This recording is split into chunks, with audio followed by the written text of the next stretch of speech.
ನೀವಿಬ್ರು ಅಣ್ಣ, ನೀವಿಬ್ರು ಅಣ್ಣಂತರು ನನ್ನ ಎರಡು ಕಣ್ಣುಗಳಿದ್ದ ಹಾಗೆ ಅಣ್ಣ.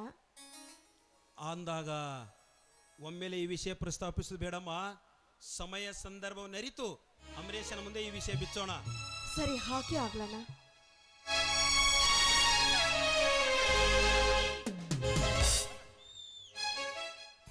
ಅಲ್ಲ ಅಮರೇಶ್ ಅಣ್ಣ, ಯಾಕಣ್ಣ ಇಷ್ಟೊಂದು ಲೇಟು? ಕೋರ್ಟ್ ಅವರ್ಸ್ ಮುಗಿಸ್ಕೊಂಡು ಬರ್ಬೇಕಲ್ಲಮ್ಮ. ಹೌದು, ನಾನು ಬರುವುದರೊಳಗಾಗಿ ಎಲ್ಲ ಪ್ರೀತಿ ದೊಡ್ಡನಿಗೆ ಹಂಚಿದೆಯೋ ಅಥವಾ ಈ ಚಿಕ್ಕಣ್ಣನ ಪಾಲಿಗೆ ಸ್ವಲ್ಪವಾದರೂ ಇಟ್ಟಿದೆಯೋ? ಅಲ್ಲಣ್ಣ, ನಿಮ್ಮಿಬ್ಬರ ಪ್ರೀತಿಯನ್ನ ತಕ್ಕಡಿಯಲ್ಲಿ ತೂಗು ಹಾಕಿದ್ರೆ ಮಧ್ಯದ ಮುಳ್ಳು ಮಧ್ಯದಲ್ಲೇ ನಿಲ್ಲುತ್ತೆ. ವಾಹ್, ಮಾತಿನ ಮಲ್ಲಿ. ನೀನ್ ಮಾತಾಡಿದ್ರೆ ಕಲ್ಲು ಕೂಡ ಕರಗಬೇಕು. ಹೌದು, ಇವತ್ತು ನಿನ್ನ ಹುಟ್ಟಿದಬ್ಬ ಅಲ್ವೇ? ಹೌದಣ್ಣ. ಅದಕ್ಕೋಸ್ಕರ ಈ ನಿನ್ನಣ್ಣ ಉಡುಗೊರೆಗೆ ಏನ್ ತಂದಿರುವೆನು ಗೊತ್ತಮ್ಮ? ಏನಣ್ಣ ಅದು? ಮೈಸೂರು ಸಿಲ್ಕ್ ಸಾರಿ.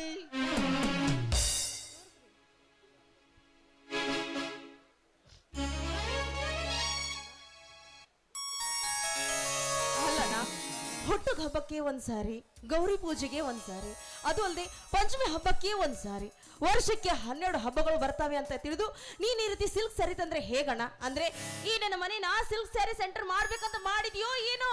ನಿನಗೆ ತಂದು ಕೊಡದೆ ಮತ್ತಾರಿಗೆ ತಂದು ಕೊಡ್ಲಮ್ಮ? ಯಾಕೆ, ಅತ್ತಿಗೆ ಇಲ್ವಾ? ನೋಡು, ಅತ್ತಿಗೆ ನಾ ಒಂದ್ ಸಾರಿ ಆದ್ರೂ 4-6 ಸೀರೆನ ತಂದು ಕೊಟ್ಟಿದ್ಯಾ? ನಿನಗೊಂದು ಮಾತು ಹೇಳೇನಮ್ಮ? ಹೇಳಣ್ಣ. ನೀನು ನನ್ನ ಮುದ್ದಿನ ರಗಿಳಿ.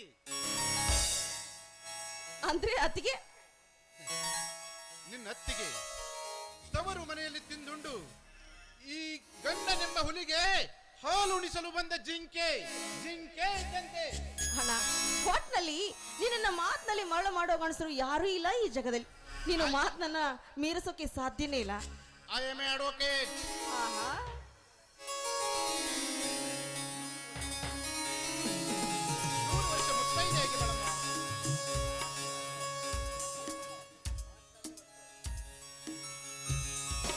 ಯಾಕೆ ಬಸವೇಶಣ್ಣ ಮುಖ ಚಿಕ್ಕದಾಗಿದೆಯಲ್ಲ? ನನ್ನ ಹೆಂಡತಿ ಅಪಹರಣ ಊರಿಂದ ಯಾವುದಾದ್ರೂ ವಿಷಯ ತಿಳಿತೋ ಅಥವಾ ಇನ್ನೂ ಪೆಂಡಿಂಗ್? ಇನ್ನೂ ಯಾವ ತಿಳಿದಿಲ್ಲ ಅಮರೇಶ. ನಿನ್ನ ತಂಗಿ, ನಿನ್ನ ಹೆಂಡತಿ ಅಪರ್ಣ ಪೂರ್ತಿ ದಿನ ತುಂಬಿದರು ಇನ್ನೂ ಡೆಲಿವರಿ ಯಾಕಾಗಿಲ್ಲ ಅಂತ ಅದೋ ಚಿಂತೆ ನನ್ನ ತಲೆಯಲ್ಲಿ ಕಾಡ್ತಾ ಇದೆಯಪ್ಪ, ಕಾಡ್ತಾ ಇದೆ. ನೀನು ಈ ರೀತಿ ಚಿತೆಯಲ್ಲಿ ಕೊರಗುವೆ ಎಂದೇ ನಮ್ಮೂರಿನ ಆಸ್ಪತ್ರೆಯಲ್ಲಿ ಡೆಲಿವರಿ ಮಾಡಿಸೋಣ ಅಂದ್ರೆ ನೀನೆಲ್ಲಿ ಕೇಳ್ತೀಯ? ಹೇ, ಹೆಣ್ಣಿನ ಹೆರಿಗೆ ತನ್ನ ತವರೂರಲ್ಲೇ ಆಗಬೇಕೆಂಬ ಈ ಸಮಾಜದ ಕಟ್ಟಳೆ ನನ್ನ ಕೊಳ್ಳಿಗೆ ಹಾಕಿ ಅವಳನ್ನ ತವರು ಮನೆಗೆ ಕಳಿಸಿಕೊಟ್ಟೆ ಅಲ್ಲ, ಅನುಭವಿಸಿ ಈಗ. ಅಮರೇಶ, ನೀನು ನೇಮಗಳ ಬಂಧನ ಮುರಿದು ಹಾಕಬಾರದಪ್ಪ, ಹಾಕಬಾರದು. ಎಷ್ಟೇ ತೊಂದರೆ ಆದರೂ ಹೆಣ್ಣಿನ ಮೊದಲ ಹೆರಿಗೆ ಅವಳ ತವರೂರಲ್ಲಿ ಅಪ್ಪ, ಅವಳ ತವರೂರಲ್ಲಿ. ಇದು ಪದ್ಧತಿ. ಅದಕ್ಕೆ ಯಾಕೆ ಈ ರೀತಿ ಚಿಂತೆ ಮಾಡ್ತಾ ಇದ್ದೀರಿ ನೀವು? ಅಲ್ಲ, ಇವತ್ತು ರಾತ್ರಿ ನನ್ನ ಅತ್ತಿಗೆ ಮುದ್ದಾದ ಒಂದು ಗಂಡು ಮಗುವಿಗೆ ಜನ್ಮ ಕೊಟ್ಟು ಸಿಹಿ ಸುದ್ದಿನ ಇಲ್ಲಿ ಕಳಿಸುತ್ತಾಳೆ.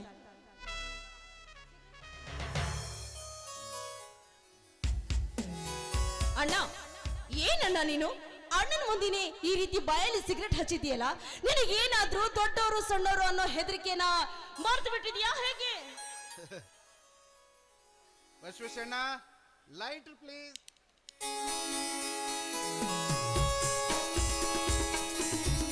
ಅಣ್ಣ, ಏನಣ್ಣ ನೀನು ಅವ್ನ ಸಿಗರೆಟ್ಗೆ ಬೆಂಕಿ ಹಚ್ತಾ ಇದೆಯಲ್ಲ? ನೀನು ಹೇಗೇನಾ? ತಂಗಿ, ನಾವಿಬ್ಬರು ಅಣ್ಣ ತಮ್ಮಂದಿರ ಹಾಗೆ ಯಾವತ್ತೂ ಬೆಳೆದಿಲ್ಲಮ್ಮ, ಸ್ನೇಹಿತರ ಹಾಗೆ ಬೆಳೆದು ಬಂದಿದ್ದೇವೆ. ಅದರಲ್ಲಿ ಕದ್ದು ಮಾಡುವ ಚಟ ಕತ್ತು ಕೊಯ್ಯುವುದಂತೆ, ಎದುರು ಮಾಡುವ ಹಠ ಹರುಷ ತಂದಂತೆ. ಅದರಲ್ಲಿ ನಿನ್ನ ಅಮರೇಶ ಇಷ್ಟೊಂದು ಸಿಗರೇಟ್ ಸೇದುವುದಕ್ಕೂ ಒಂದು ಕಾರಣ ಇದೆಯಮ್ಮ. ಅದು ಈಗ ಬೇಡ, ಸಮಯ ಬಂದಾಗ ಹೇಳ್ತೀನಿ. ಅದನ್ನ ಯಾಕೆ ಮುಚ್ಚಿಟ್ಟುಕೊಳ್ತೀಯೋ ಪುಣ್ಯಾತ್ಮ? ಬೆನ್ನ ಹಿಂದೆ ಬಿದ್ದು ಬಂದವಳಾದ್ರು ಹೇಳದೆ ಮತ್ತಾರ ಮುಂದೆ ಹೇಳಬೇಕೆಂದ್ರೆ ಈ ಮಜನು ಸಾಹೇಬರ ಕತ್ತಿನ.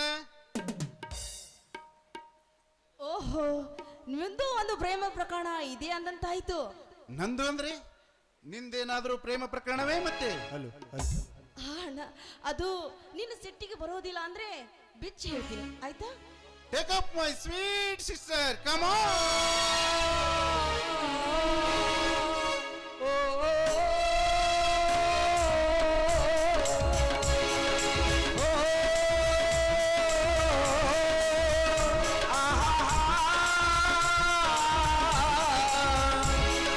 ಪ್ರೀತಿ ನಮ್ಮ ತವರಿನ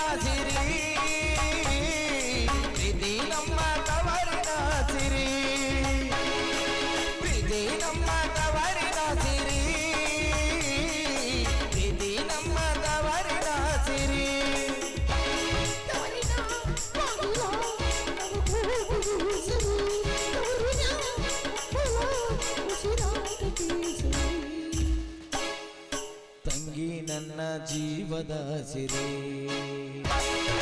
ಪ್ರೀತಿ ನಮ್ಮ ತವರಿನ ಸಿರಿ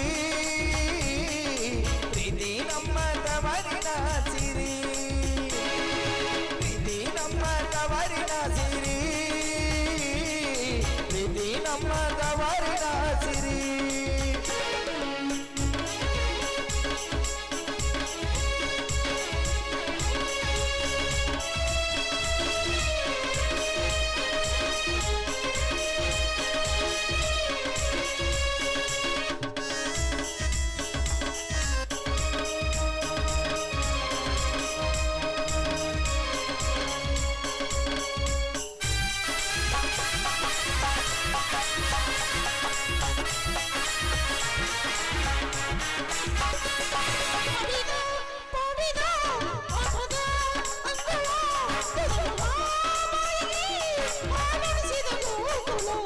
ಲಾಲಿಸಿ ಪಾಲಿಸಿ ಓದಿಸಿ ಮುದ್ದಿಸಿ ಒಪ್ಪುವ ಗಂಡಿಗೆ ಮರಿಸಿರುವ ಗೋಕುಲ ನೀನು ಮದುವೆಯಾದರೆ ನಾಳೆ ಮದುವೆಯಾದರೆ ತಾಳಿಯೇ ಸಿರಿ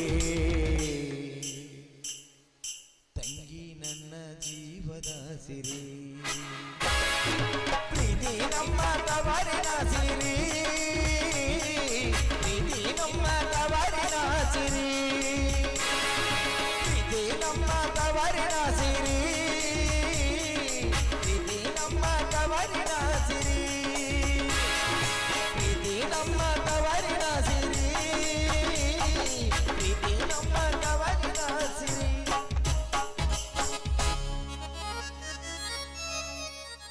ನೋಡಿದ್ಯಾ ಬಸವೇಶಣ್ಣ, ಪಾಪ ನಮ್ಮ ತಂಗಿ ಮೌನ ಗೌರಿ ಅಂತ ತಿಳಿದಿದ್ವಿ. ಮನಗುಸುಕಿ ಒಳಗಿಂದೊಳಗೆ ಜೊತೆಗಾರನನ್ನ ಜೋಡಿ ಮಾಡಿಕೊಂಡಿದ್ದಾಳೆ. ಏನೋಪ್ಪ, ನನಗಂತೂ ಯಾವ ವಿಷಯನೂ ಗೊತ್ತಿಲ್ಲ. ಬಹುಶಃ ಅವಳು ಹೆದರಿರುವಂತೆ ಕಾಣುತ್ತದೆ. ಓಹೋ, ಭೂಲೋಕದ ನಾರದ ಮುನಿ ಇದ್ದ ಹಾಗೆ ನಿನಗೆ ಹೇಗೆ ಗೊತ್ತಿರುತ್ತೆ? ಹೋಗಲಿ ಬಿಡಮ್ಮ. ಆ ನಿನ್ನ ಮನೆ ಕದ್ದ ರಾಜಕುಮಾರ ಯಾರಮ್ಮ ಅವನು? ಅಣ್ಣ, ನಮ್ಮ ಮನೆಗೆ ಅವರನ್ನು ಕರೆದುಕೊಂಡು ಬಂದಿದ್ದೀನಣ್ಣ. ಆ? ಎಲ್ಲಿ ಬಚ್ಚಿಟ್ಟಿದ್ದೀಯಾ ಕೂಸಿನ? ಅಣ್ಣ, ಅವರು ನಿಮಗೆ ಹೆದರಿ ಒಳಗಡೆ ಕೂತ್ಕೊಂಡಿದ್ದಾರೆ. ಹೆದರ್ಲಿಕ್ಕೆ ನಾವೇನು ಹುಲಿಯೋ ಸಿಂಹನೋ? ಹೋಗಮ್ಮ, ಕರೆದುಕೊಂಡು ಬಾ, ಹೋಗಮ್ಮ. ರೀ ಜಗದೀಶ್, ಬನ್ರಿ ಜಗದೀಶ್, ನಮ್ಮ ಅಣ್ಣ ಕರೀತಾ ಇದ್ದಾರೆ. ಜಗದೀಶ್, ನಮಸ್ಕಾರ ಸರ್. ನಮಸ್ಕಾರ. What is your name? My name is mister Jagadish sir.